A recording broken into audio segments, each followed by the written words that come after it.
Grid. Today I have the honor and the privilege to have Sharad Mehta of REsimpli with us. Sharad is a friend that I've gotten to get to know over the last year. We're part of a really cool group called Multipliers, and I was so impressed with what he's been building. And what I love about him is that he has a full-time working real estate investing business, and he then parlayed that into a software business. So what I wanted to do was invite him on the podcast, share him with you guys so that we can deep dive a little bit on his journey and his story. Sharad, welcome, my friend. Thank you so much for coming to the Grid podcast. Thank you, Rob, for having me on the call, man. I'm excited. So first, let's talk a little bit about where you're from, right? I I think you're. live, Go ahead, yeah, fire away. I live in Toronto, Canada. I am married. I'm 39. I've been with my wife for 21 years now. Um, and I have two kids, 5-year-old and my daughter will be 2 in July. And I have been investing in real estate full time since 2011. I invest right outside of Chicago, um, in a small market, Northwest Indiana, Lake County, Indiana, if anybody's familiar. And Hmm. I've been doing, I started out buying rental properties, then did some wholesale. Now I still have my rental properties. I do a lot of fix and flip, as your typical, on the market. And then also we do turnkey property selling to other investors. And I own a property management business and I, of course, on REsimpli. Well, congratulations on that, by the way, and I'm going to pick your brain on that. But Thank how you. did you end up in Indiana? Like, how does a boy from Toronto end up in Indiana? How does that Oh, happen? I just moved to Toronto a couple of years ago. So I used to live in Chicago. I used to Okay. live in Chicago. I went to school in New York. Right after high school, I moved from India to New York. I went to school there. I got a job in Chicago, so I moved to Chicago. And then while I was working, I had some money saved up, so I started looking for some investment opportunities. I dabbled a little bit with stocks, and lost money. I just Hmm. could not take the ups and downs of the market. So I looked at some other opportunities. I actually read the book, Flip, and Hmm. then I read Millionaire Real Estate Investor by Gary Keller. So that really got me started on the journey of investing in real estate. I wanted to have passive income, so I looked in.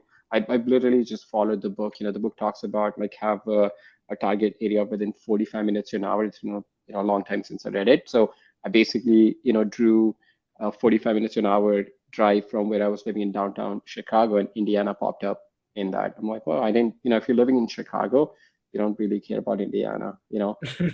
So unless, you have some work there. So I'm like, oh, I didn't even know I was living right next to a different state, 30, 45 minutes outside. So I started looking at, the pros and cons of investing in Chicago versus investing in Indiana for what I wanted to do.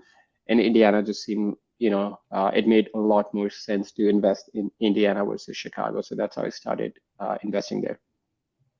And did you start wholesaling straight away, or were you rehabbing? No, Like what I started buying rental properties. I bought my rentals? first property in August 2010. This was, at the bottom or pretty close to the bottom of the market.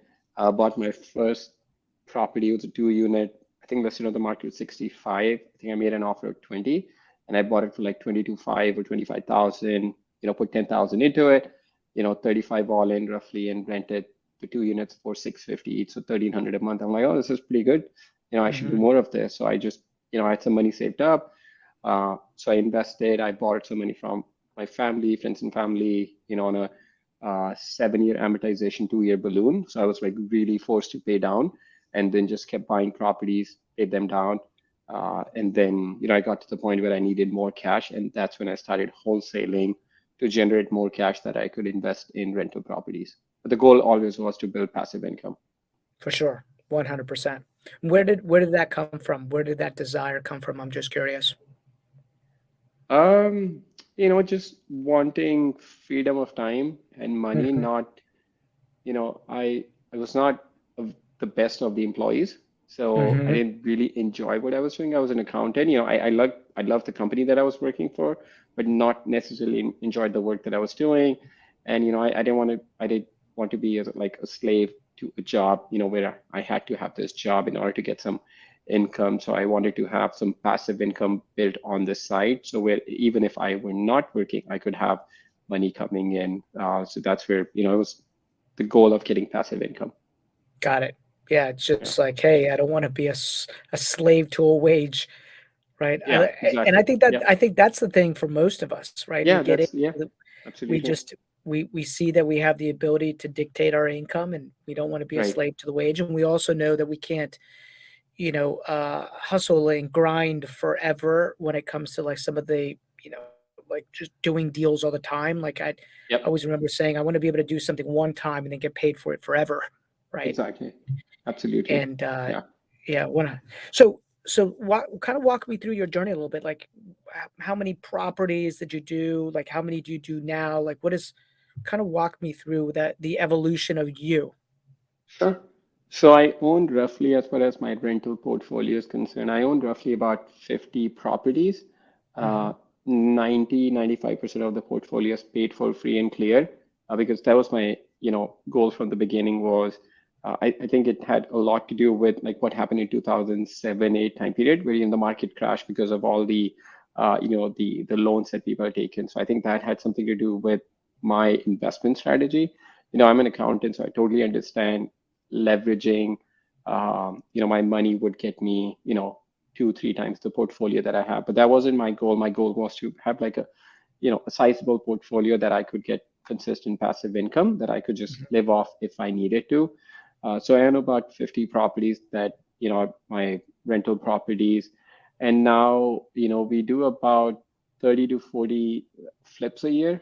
Hmm. Flips meaning like half would be selling your retail flip to a homeowner, the other half would be selling investment property to a turnkey buyer out of state, and then our in-house property management company manages the property.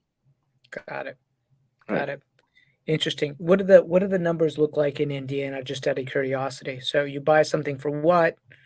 You sell it for. Um, yeah, I mean, our ideal deal would be buying something for, let's say, 125, put about 50 into it and sell for about 250. So make Okay. about 40, 45, gross profit on the after commissions and stuff, on the Okay. property.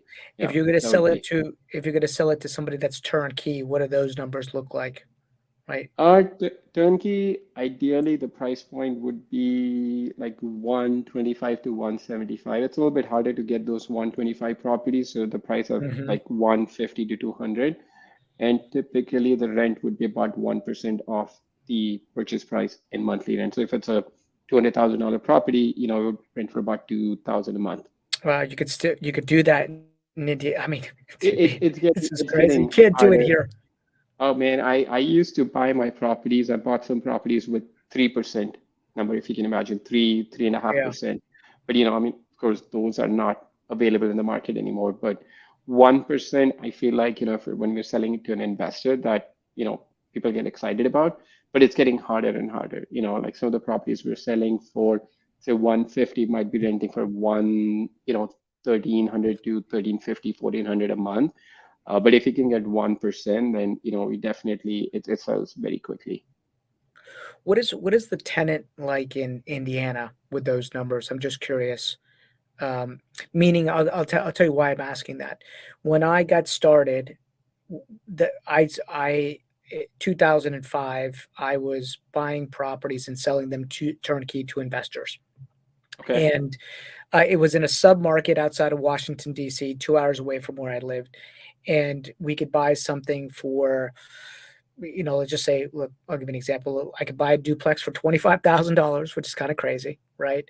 right, And end up putting maybe 10 into it, and then selling it to an investor for like 75,000, somewhere around there. right, And right. each side was renting for about 500 to 550 a month, right? Well, And so on paper, that looks great. But the way it yeah, actually panned out over time was because the asset was old, that these assets are older buildings, the tenants are hard on those buildings, right. the market doesn't really appreciate. It's like, God, like And that. it's not the best tenant that That's you right. really would want to manage. I mean, so what we look for is like we want to get minimum, we want to rent properties where we could get minimum $1,000, 1,000 to 1,200 a month in rent.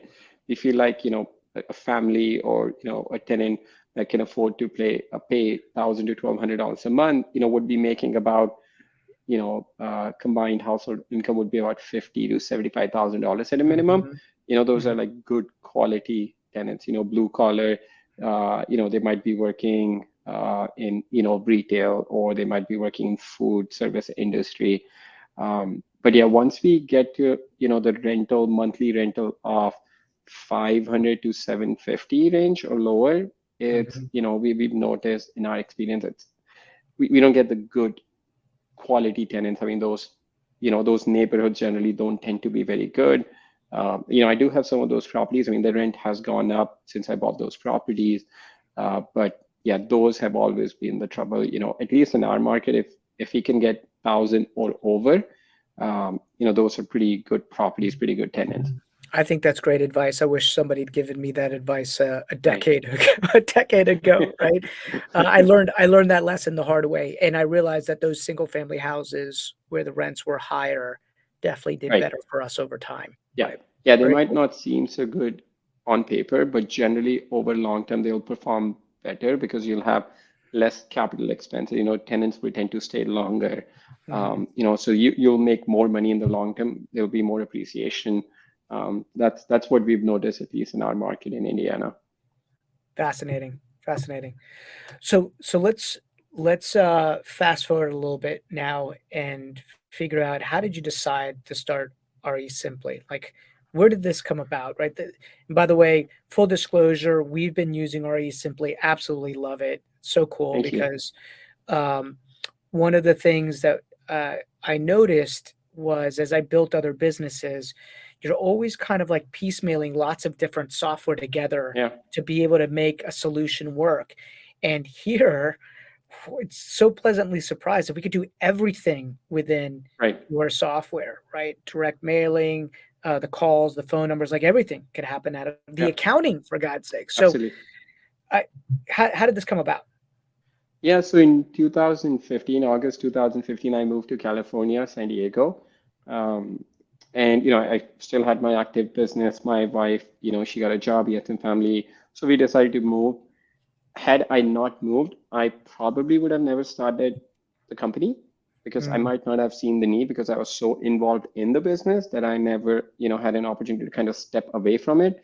But in this case, I was forced to step away from the business and look at it from literally like, however many thousand miles away. So I started looking at my business. I'm like, oh shoot, I need some good systems and processes because I have this team. We've been doing since the beginning. We've been doing a lot of rehabs.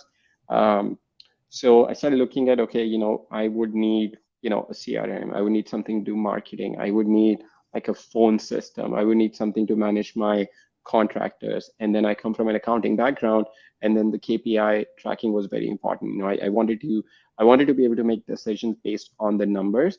If I'm doing calls with my team, I want to look at the numbers rather than, the stories or opinions of, the team members. So I started looking at the solution, and we didn't find anything. Most of the people were using Podia at that time, and mhm, I didn't like the interface. I just didn't like how it worked. And just like you said, I would have to put so many pieces in place. It would never be a finished product. It would mhm, just always be a work in progress, and that just kind of turned me off. I'm a very simple guy, so I like things very simple, that they work out of the box. And we didn't find anything, so I decided to kind of just start something on my own. And the initial version of the product, so I started building it out in 2016, I believe. A few months after I moved. I hired some developers. So the initial version was very much geared towards scope of work, building scope of work, project management side of it. So that, because that was a big part of our business, it still is. And then, we moved to the CRM side of it, like the marketing, the managing phone numbers.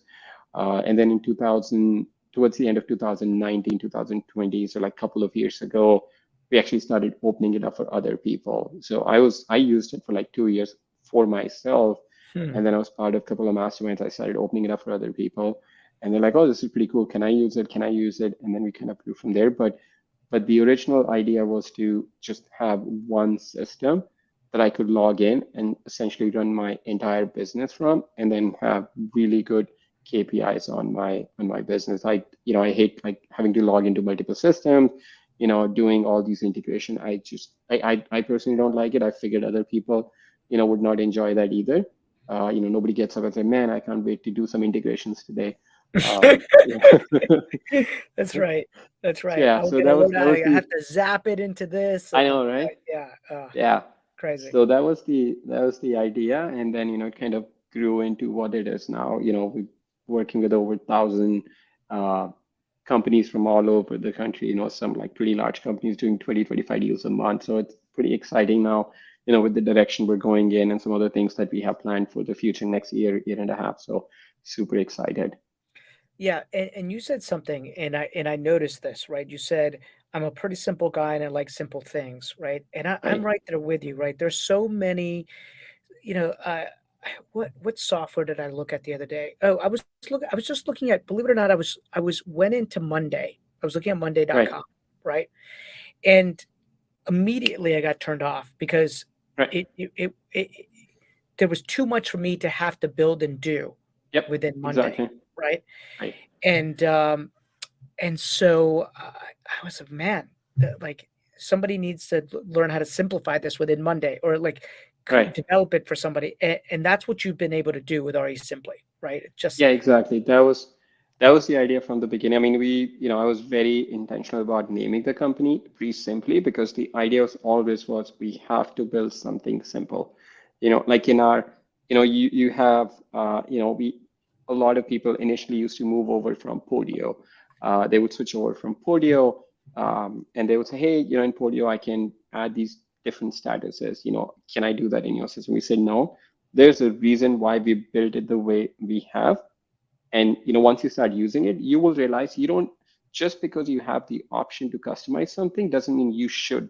Like it Mhm. doesn't really add, like, so the challenge with some of these systems, Podia, now we're noticing, some people switching over to REsimpli from, system built on Salesforce, for example. um, you know it's never a finished product with something that's built on, Podio or Salesforce, because they're trying to cater to everyone, and it ends up being for nobody in particular. Like our system is built specifically for real estate investors. It's Mhm. not built for real estate agents. It's not built for property managers. It's not built for contractors, for example. You Mhm. know, we have people that are agents using our platform, but we tell, hey, it's not built for agents. We plan to roll out an agent edition, later on this year, early next year. But so once people come in and they realize that everything is pre-built for me, maybe the options that I have to customize something, I just, you were just unnecessarily making those decisions when you didn't really have to make those decisions. You could just log in and then just start using. There was not this information overload where you log in, or like, what, just a perfect example would All be the about decision monday.com. making stuff. Yeah, Yeah, it's so exactly. interesting. Right before I jumped on here, I um I was reflecting on our launch with the investment company that we just launched, right? Right, And I and for those that don't know, like in this podcast, years ago, our business CAZA started purely as an investment business, and we would buy 20 to 25 houses a year, renovate those houses, sell them to other investors turnkey, and right, then over time, I migrated that to the agent side for varied reasons, trailing liability, lots of different things. I knew I was good at that side of the business. Um, but along the way, I had a partner that wanted to launch an investment business that was just focused on wholesaling and rehabbing. And they spent so much time. And I said, great, guys, you guys want to do that? Go for it. You could go do it. I'll give you some consulting, but I'm busy building this other thing. My brain can only focus on one right, thing at a time at a really high level. I don't want to be distracted. I've already done that. And they spent so much time building out a system on Podio, right? right. And then like vacillating over how the integrations were going to work, Exactly. and then how the zaps were going to work, and what the follow-ups. And I mean, like months. And with this, literally turned it on, and we started direct mailing. Like we got all the phone, Yep. like we purchased phone and started direct mailing within the first week, knowing that everything was just going to be flowing right back into the Exactly. system like that. Exactly. Right. That was the idea. You know, sometimes So cool, the thing man. is like people spend too much time making decisions that don't really add value, in my opinion. Like for example, Mm. I have three of these hoodies, right? I wear the same hoodie every day, and I'm wearing the same t-shirt, REsimpli t-shirt. I have like 10 of those every day. I get up, I don't have to think about it. You know, nobody really cares, right? I mean, if I ask you, like we just hung out what couple of months ago, 2.5 months ago, do you remember what I was wearing? No. Right? Mm-mm. Exactly. It doesn't matter, right? Those are the things that do not add any value.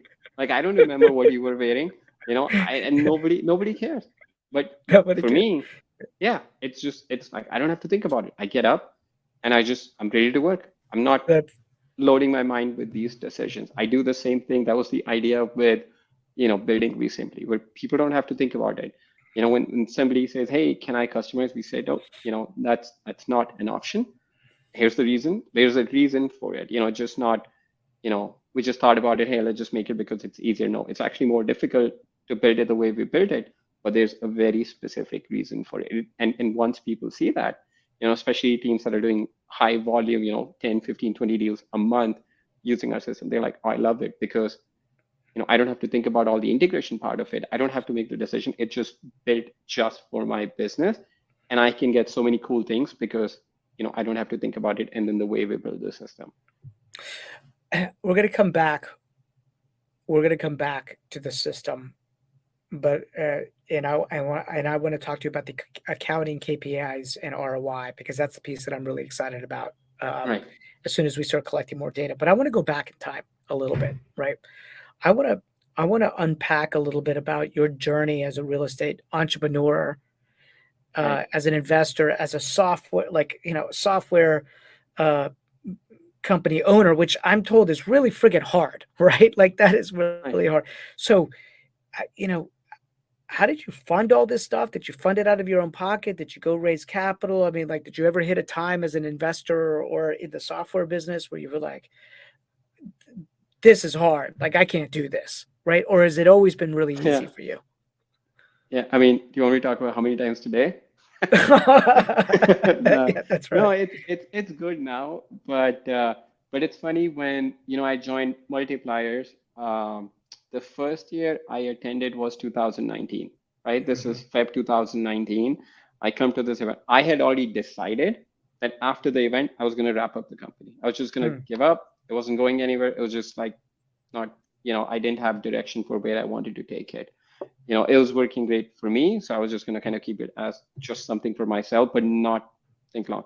I think, after attending the multipliers, talking to some other people, that were doing much bigger things than me, it just kind of, I'm like, all right, I'm just going to give it my all and then just make something really big out of it. I think it's like 2019 is when we really started kind of thinking long term. I mean, I've like, as the owner founder of the company, I own 100% of the company. I bootstrapped it. We don't have any outside investment. We've had people approach us about that, but we've not needed that. I mean, mhm, now the business is cash flow positive, but we take the money, put it back into the business. Um, but yeah, man, I mean, just for me, I think some of the challenges have been, and even if I look at my real estate investing business, not just software business, I wasn't thinking long enough and I wasn't thinking big enough. mm, I think that was mm, a challenge that I ran into. I was just kind of thinking of, maybe next 3 months, 6 months, or a year. I wasn't thinking about, okay, the decisions that I'm making today, how would it impact me 5, 10 years down the road? mhm, I think now I'm starting to think more about that, and then just being distracted with too many shiny objects. I think the book, The One Thing, has really helped me. That's a book that I read at least once a year, every year, just to kind mhm, of, you know, remind myself, okay, just focus on your one thing, just be world class at one thing rather than trying to do 10 different things. So rather than creating one product for investors, agents, property managers, contractors, just create one really awesome product for real estate investors, mhm, specifically people that are doing marketing for their business. I think mhm, those things, they have been very expensive lessons. where in, lost opportunity cost, and then just, not thinking long enough and just jumping into it, and then realizing that, oh, I actually didn't need this. So going Hmm. back to the drawing board and just thinking through it, okay, how should I have, developed this? So those have been very, very expensive lessons. And it's easier said than done. I still run into that trap of being in the business rather than, you know, working on the business. And I Hmm. think one thing we talk about as a company is, for us, we have to keep in mind that we're responsible to our end customer, which is a real estate investor, right? Hmm. We're all working in the company, however many people we have at the end of the day, our goal is to serve real estate investor, right? So I'm the CEO of the company. I had to talk with my support team, this morning, we let go of one person who wasn't like doing a good job. And I said, look, we can't take anything we're doing for granted. I have to get up every day and think like I have to earn the job that I have. I have to earn this, job of CEO and founder of the business. I can't just take it for granted. So that's, I have to look at it. Okay, am I serving the company in the best way I can as the CEO, or could somebody else come in and do a better job and take the company forward, Hmm. farther along than I can? That's a decision that I want everybody in my team to think about, that it's just not a job. We have a bigger purpose that we're trying to solve. We're trying to, move real estate investor industry forward. We're trying to take it forward with, the things that we have planned. So it cannot be a job for us. We have to make sure, okay, you know, are we doing it the best we can do, or are we doing it the in a best way that can ever be done by anybody? Hmm. That's what I want our team to think about, and I think that's Hmm. where we haven't sometimes made the best decisions in the past. But I mean, it's always, I mean, that is always a work in progress. You have to get up every day and think about, okay, what can I improve today? What did I do yesterday that I can do better today? If you do that, if you make that small progress every single day, and we're willing and eager to do that, then things will get better. Sure. Let me ask you, because this is because I have two things, and I think you have two things, or maybe you have one thing. Maybe you really have one thing, uh, and you've changed it in your mind a little bit. But you currently run a software company, and you run an investment company, Right. right? And so those are two things. Unless you're thinking in your mind, I run a software company, and really the investment company is there as beta testing the software company, right? That could be a way to Right. look at it. And you've got Right. somebody else that's completely running the investment company. So how much time are you dedicating, one endeavor over another? What does that look like? I'm Uh, just curious. I mean, big majority of my time is spent in recently. We Hmm. everybody on my team on the investing side is running the business from recently. Mm. So, everything like that I'm talking about, I use it in my business, and Oh we run yeah. our daily huddles, our weekly meetings out of recently. And Yeah, then it's we it's really it's great. You are your customer, right? You are yeah, like literally you're testing it every single day yeah, against your business. absolutely. Yeah. Yeah, absolutely. So I use it every single day. We've automated our business to the point where I don't have to spend as much time. If I'm spending more than half hour a day on my investing business, that's something on average, then something has gone wrong in the business. If I Hmm. need to spend more than, like 2.5, 3 hours per week in my investing business, that's something is not working in our business. Property management business is very, very automated. Like I do call with my property management team like once a week for half hour, and that's it. There's no more involvement. Like, I give them profit share in the business. They make the decisions. If there's some big things that they want to talk about, then I get involved. But outside of that, they do all of that. And even in recently, like it's very specific. My role is, like within everything that we can do is product development. Said Hmm. like what Hmm. are the next things we should be building on, how it should integrate with everything that we have. Just that's it. Like I'm not very involved in marketing. We have a CMO in the business. We have somebody that runs our customer support. We have a CTO in the business. So everybody has their own role. We look at the numbers, on a regular meeting just to make sure everything is trending in the right direction. But my role within REsimpli is very, very specific to like product development. Like what are the next things we should be building that will add the most value to real estate investors? Got it. Let's unpack something you said because I want people to hear this, right? You've been able to build an investment business that Right, requires maybe 3 to 4 hours a week at right. most in that At most investment, right? In that investment business. And that investment business is doing what, 30 to 40. 30 to 40 Yeah, a year, flip. Right, right? And you've automated that thing. Like, so right. walk us through a little bit about what is what are the roles within that organization and how do they integrate within REsimpli? Yeah, so we have, so in my business in Indiana, we have only two people that are local in the market. One would be Mm, my acquisition manager, the other would be the lead manager.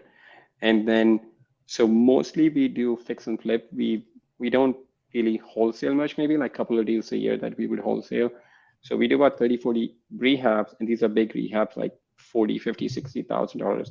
And our project manager actually lives in California, if you can imagine. mm-hmm, So she's mm, managing everything from California from REsimpli. And last time she was in California was like year and a half, 2 years ago, I think pre-COVID. She's actually flying out next week to just meet the contractors. So it's a very brutal. And then we have four people based in Philippines. So I'm an acquisition manager. She's in REsimpli once, the property gets into appointment set stage. But anything before that, then we have the lead manager working on, new lead coming in or somebody that we need to push to the appointment set stage. And then we have the project manager. She is in California. She's managing all our rehabs, scope of work, making sure projects are moving along, getting on the market as quickly as possible. And then team in Philippines are doing marketing and then making sure that our mail is going out on time. The lists that we have in our business, those are stacked properly. We're mm, not marketing to somebody that we should not be. We're marketing to the most targeted list that we have in our business. So everybody has a very, defined role.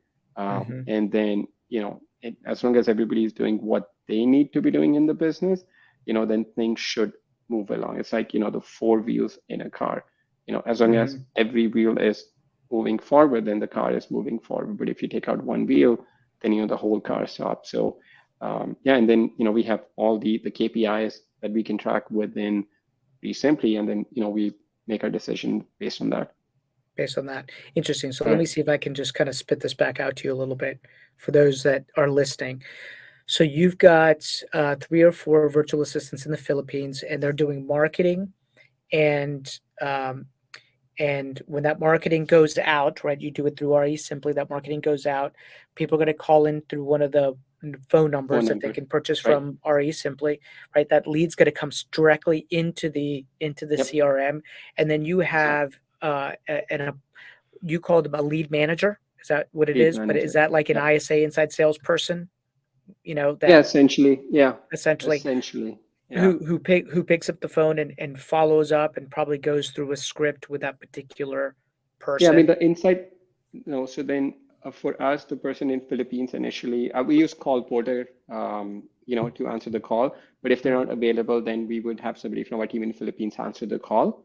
And mhm, then, would go over. So once the lead is created, somebody is interested, then it would go over to the local lead manager. And then the number one job for the lead manager would be to book an appointment for the acquisition person. That's their mhm. number one job, is to book as many appointments, as many qualified appointments as possible for the acquisition person. Acquisition, and the acquisition manager is at ground level in Yep. Indiana. They go Yep. out, they go out on the appointment, develop the rapport, Exactly. get the contract signed, do all that stuff. Okay, great. You guys have the property under contract. You then settle on that property because you're not wholesaling them, you're renovating them. And I would assume that that lead manager is probably understands at this point in time what something's going to cost, or are they bringing in their contractor We bring in our alongside them? contractors. So Okay, every contract, pretty much every, I shouldn't say every contract, pretty much every contract that we sign is contingent on a contractor walkthrough, because we're not really got it. wholesaling, we are closing on these properties. So we Hmm. want to make sure, and very rarely we'll get a pushback on that. People understand, if we're buying a property that, we're a legit company, we want to have a contractor do a walkthrough. So they're more than okay with that. And then that's where, let's say we get something under contract, my project manager would get involved. She would arrange for the contractor to go out, look at the property, get the numbers. Mm-hmm. So we'll get like 48 to 72 hours to make the decision and then go from there. Got it.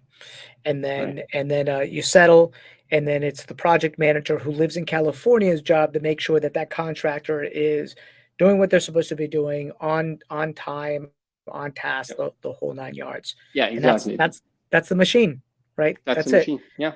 Yeah, And exactly. then you probably I mean, it's have a local realtor, somebody like that dispose of the asset. exactly to list. Yep, Mhm. exactly. To put the properties on the market. Yeah. Huh. So yeah, I And mean, everybody kind of has very defined role in the business, and as long as they do that, then things progress. in my business, and this is getting into some nitty gritty stuff, but in my business, I understand some kind of like basic framework numbers, right? Like for example, for every 3 appointments that agents go on, I know that results in a closed transaction. For every 20 people in our database, I know that results in a closed transaction. I'm curious as to whether or not you've come up with any kind of rules of thumb within your business where you say, listen, for every X amount of pieces of mail that we send out, we get there's that in How many Facebook like advert people yeah, call exactly. back? Yeah. Facebook advertising, Yeah. like they call it the 10% rule. It's like 10% of of of of the leads that come in are actually going to result in appointments, and 10% of those Right. appointments are actually result in a closed transaction.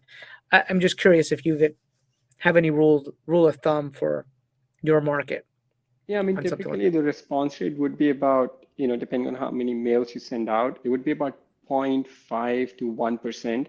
So if you send out 1,000 mailers, you would get about like 5 to 10 calls on that. that. Hmm. Just roughly, I mean, the more competitive the market is, the lesser a Sure. number of calls you will get. And then, for us, the goal is if you go on an appointment, then there should not be any reason why we're not making an offer. I mean, Mm, we don't make an offer on every single property, but if you go on an appointment, then we should make an offer on the property. But for us, the biggest, number at the end of the day is for every dollar that we're putting into a specific campaign, how much money are we bringing back into the business?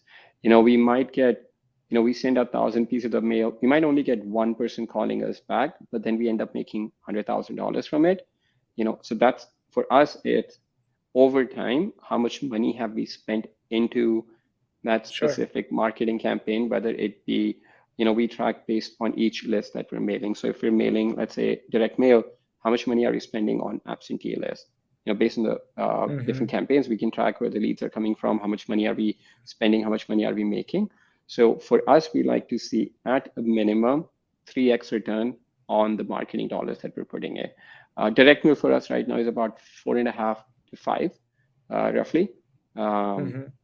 PPC right now is performing really, really well for us. Like Mm, in mm, our market, we just switched over to a new PPC service company.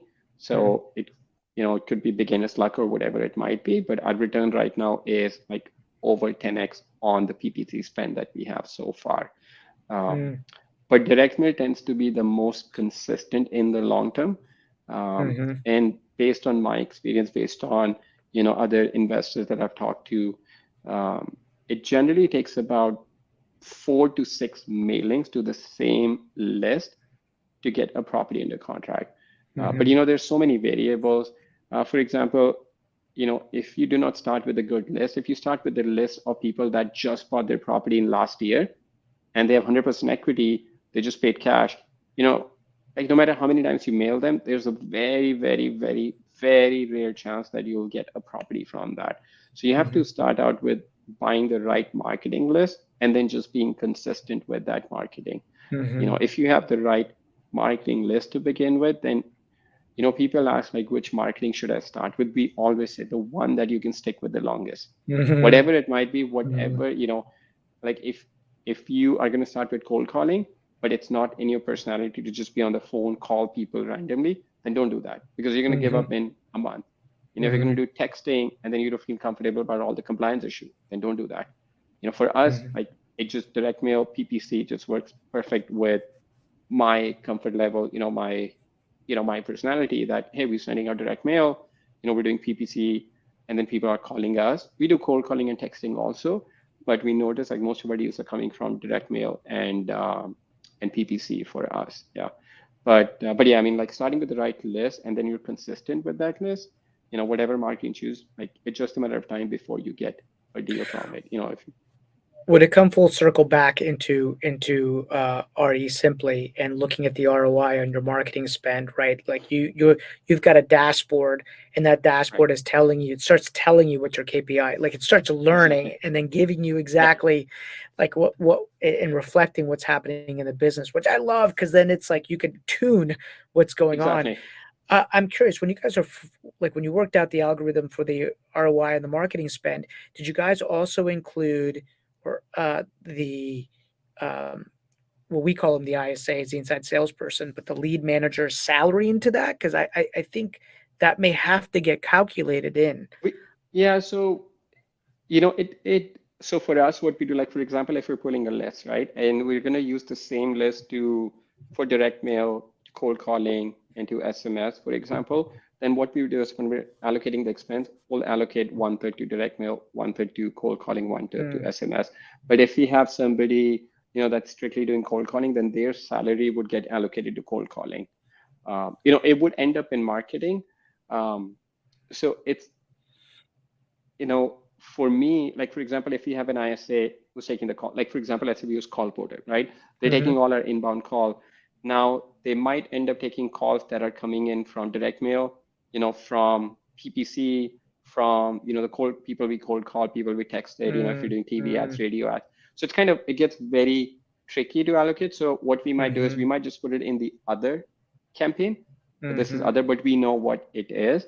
But the more you allocate to a specific campaign, the better your data would be. Got With it. what we pay cold calling, with what we pay call porter, we put it into other. But if we have somebody who's making cold calling for us and their main role is cold calling for us, then their salary would go into cold calling. But then you can decide if you want to put it into specific campaigns. If they're hmm calling, absentee lists, probate lists, if you want to like do that, or you can just do cold calling other. So overall, you know how much money you're making from cold calling, and then you can also look at the campaign specific data. I love it. I love it. Well, Sharad, our time is almost up, man. I could keep asking you questions. I know, Like man, it's most of the been good questions are times. like selfish for me, like wanting to learn more. But I No, know this I has know been it's going such to a be great call. valuable, right? Right. I appreciate your time. Is there anything that I haven't asked you, or is there anything that you would like, our grid family to know about REsimpli that I just haven't asked you? Um, no, I mean, yeah, I mean, I guess I would say like Recently is built for people that are doing marketing in their business, like that are doing some sort of lead gen. Whether they want to wholesale that property or whether they want to, fix and flip, or they want to, buy it and rent it out eventually. If you're doing marketing, I think what we have built, it's a solution that's going to help you close more deals than having to work on a bunch of different software. Sometimes Hmm just because people have options to ability to customize something, it's really not the best use of your time and valuable. Like for us, our goal is we want real estate investors to focus on closing more deals rather than working on the software side of it. Let us handle the tech side of it. You close more deals rather than working on a system that's not built for investor, that's built for on Podio, for example, that you're going in and like constantly working on integration. Is that really the best use of somebody's time and effort? You know what's so fascinating is as you were having this discussion with me, what came to mind was that you're my business partner. You're my Right. tech business partner. Exactly. And because I also know that you create a lot of videos on how Right. you actually not only use the software, but how you actually do investing, right? How do you do Yeah. real estate investing? So I think that's awesome, right? It's like I have a built-in business partner that's handling all the back end support for the tech and the accounting piece. And oh, that's a question because we haven't done the accounting piece. Do you have to have a bookkeeper to help with that, or is it just pretty? Not Uh, not really. I mean, you know, again, the way we build the system is like, again, QuickBooks is another example. QuickBooks is built for everyone. So it Mm-hmm. ends up being for nobody in Mm-hmm. particular. You know, our system is built specifically for real estate investors. You know, like the terminology that we use, it's specifically for real estate investors. Like we don't have anything that's called class, you know, in real estate, in REsimpli, you know, like you have in QuickBooks. So our system is like very standardized, built right out of the box. You log in and you can just start using it. I have an accounting degree, so it's kind of, you know, hard for me to say how easy it is, but we have a lot of people using our system that do not come from accounting background, and they're able Well, to figure out pretty easily. we'll Yeah, dig into it. We'll dig it. I'm sure it's yeah, going to be just fine. I mean, we run everything on QuickBooks right now, so right, it'll be fun to see because I'm literally like I think I told you that I've got Mike is really this is a test for me to be like how easy can right. we set this up, launch it, run Yep, it, and then then build pods, right? Like I'd love to yep, build a team of four, in one market, another team of 4 or 5 in another absolutely. market, right? So Yeah, um, Sharad, thank you so much for spending time with me today, absolutely, man. I man. Thank you so appreciate much you. for having me on the call, man. It was really great. I really enjoyed talking to you. Same here. Same here. Thanks, man. I always learn something when I'm talking to you. So thank you. Yeah, Take care. no, thank you so Bye. much, man. Thanks.